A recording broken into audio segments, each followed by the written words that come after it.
I'm here in Barcelona with Kevin from Blue, a pan-European recruitment company.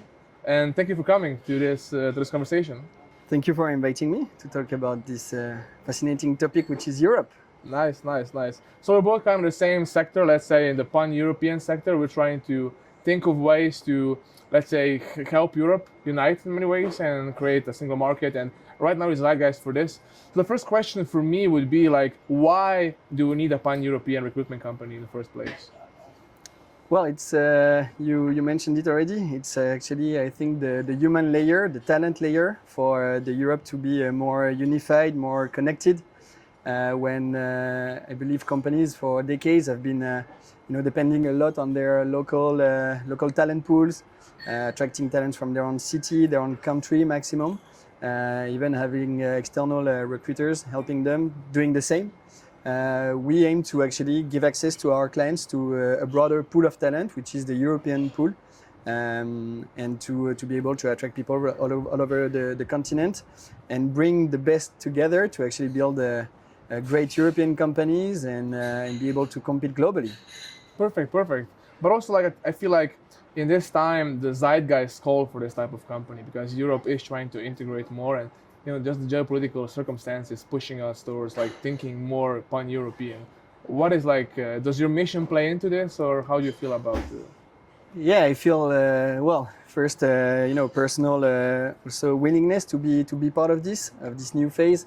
But I think the recent years and months actually have just strengthened this European identity. More and more people in all European countries feel more European, and they want to be part of this big construction of what's the Europe of tomorrow. And so it actually helps on building on bigger projects for all of us. So yeah, I think it's more helping actually in pushing us to do more and connect more. Perfect.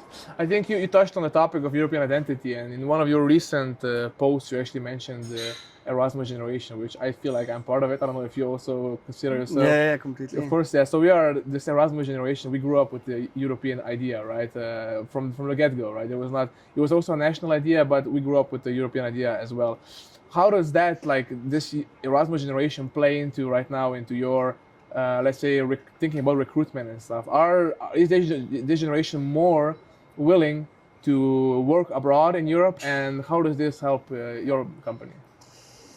Yeah, I think one big thing is that the Erasmus generation, you can call them the European generation, the pan-European generation, actually doesn't feel like working abroad when they are working in another European country.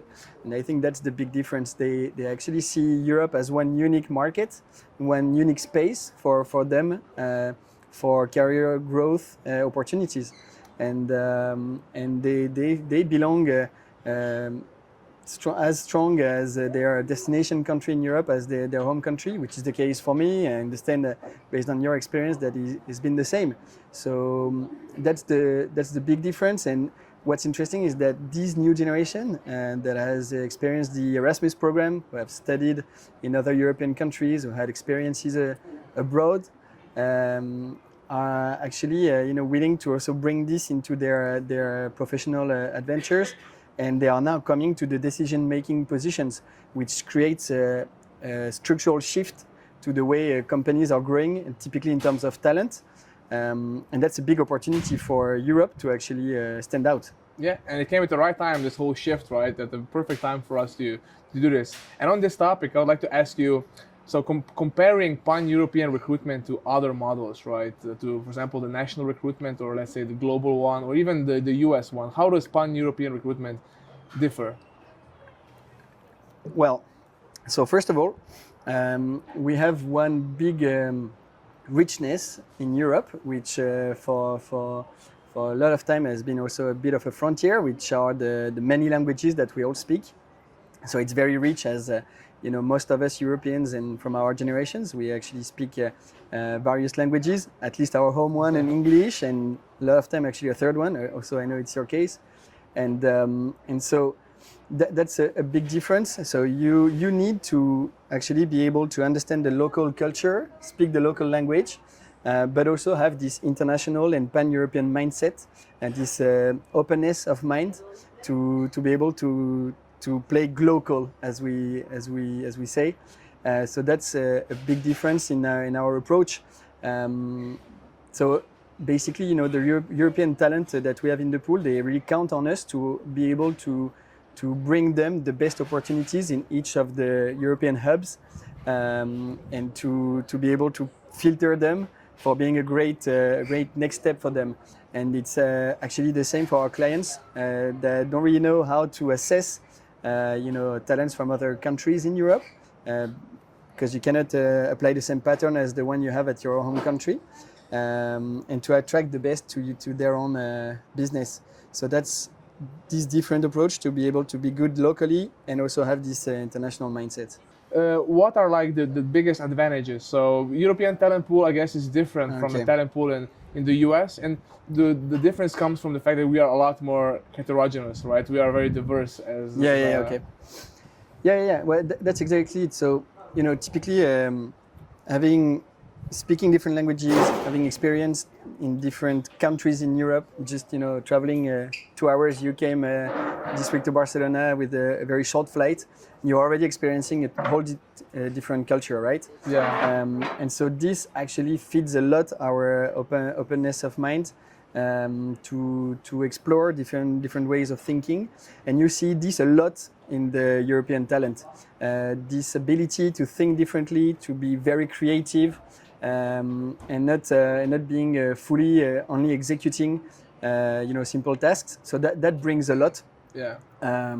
And also, well, I think because we are a very historical continent as well. We also count on very prestigious universities, and so we actually create very talented professionals that unfortunately some of them in the past decades have been actually leaving for the US or other destinations, but more and more are actually staying here. But we are still the ones creating the most successful talent and people in the world.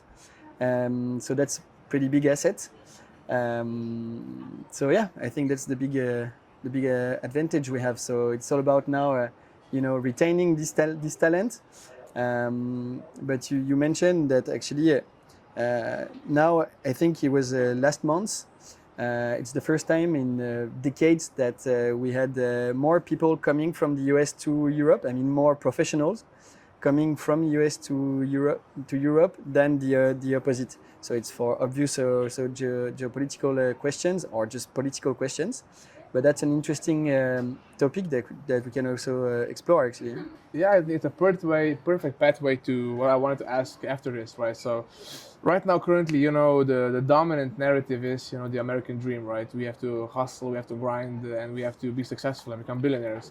But I think Europe culturally offers a different story, and perhaps we haven't emphasized it as much, or we didn't have a good of a branding machine or propaganda machine as perhaps the US did. But the European version of the American dream, the European dream, let's say, is very different, and it could be used as a tool to attract talent. So what is your view on how does Europe attract international talent? What is the allure, for Europe? What can we do to be better at attracting international talent? I think it's a paradox maybe, but I think Europe just has to rely on his already existing strength, which is there is no place in the world where people have such a high quality of life, with such health structures, education structures, and I think that's what is going to attract more and more people from all over the world. I think the US have taught us a lot about business, and they keep being very innovative, but yeah, I believe some faces and some models have their limits, and I actually bet better on the European way of life to be the long-lasting one, and Yes. keeping attracting the best people in the world, and retaining our big talent pool that we generate here every year. So that's just our model as it exists, plus just refinements. There's refinements always, and be more innovative and revolutionary as we've always been, and it's going to be fine. I tend to agree with you. Like I think Europe right now, for example, there are a couple of models out there. One of them is the U.S. model, the Chinese model. Right, they're all competing for what is the best model out there, right? And I think Europe has to find its own way. It's impossible for us to imitate either one or the other because we will always play catch up to that model. We have to find our own path, and I think that's ultimately. You mentioned longevity. I think it's not just about the short game. I think in many ways the U.S. is playing a short game, right? And we see it right now. Perhaps their model isn't as successful long term as we thought because of the recent developments, right? So there's a case that the European model is more sustainable and perhaps ultimately even better for the world. Yeah, I think the thing is, we basically have to rethink the way we sell our model. Yeah. It's quite easy if you take the history time scale. The US model is quite still pretty new, and it's evolutionizing. Evolving a lot, yeah. and very fast. So it's just reimagining itself all the time, and so it's kind of easy to sell what's new. Sorry, and so we somehow have to package a bit better this European model to keep attracting more talents, and what's obvious and natural for us is actually not really the case for everyone in the world. And I think that's what we have to remember, to keep actually selling these big advantages that we have and benefits that we have in Europe. Yeah, I think it's a perfect ending in many ways. I think Europe needs to be, I think, primarily more confident in asserting its values. We're still kind of ashamed. We're kind of, looking at the US as the big, brother. But I think if we are more confident, we find success together. I think we have a lot here to offer in this beautiful continent of ours to give to the world, and we have a voice and we should use it. And perfect. If you have do you have any parting pearls, anything you want to end this nice conversation in Barcelona with? No, I mean, very, very glad that you actually stopped by during your European tour. I think, as you said, we share a lot of the values and the vision we have for the future of Europe. So really happy to have you in our beautiful Barcelona, and looking forward to catching up again in some other European hubs. Perfect. Gracias. Thank you, Tim.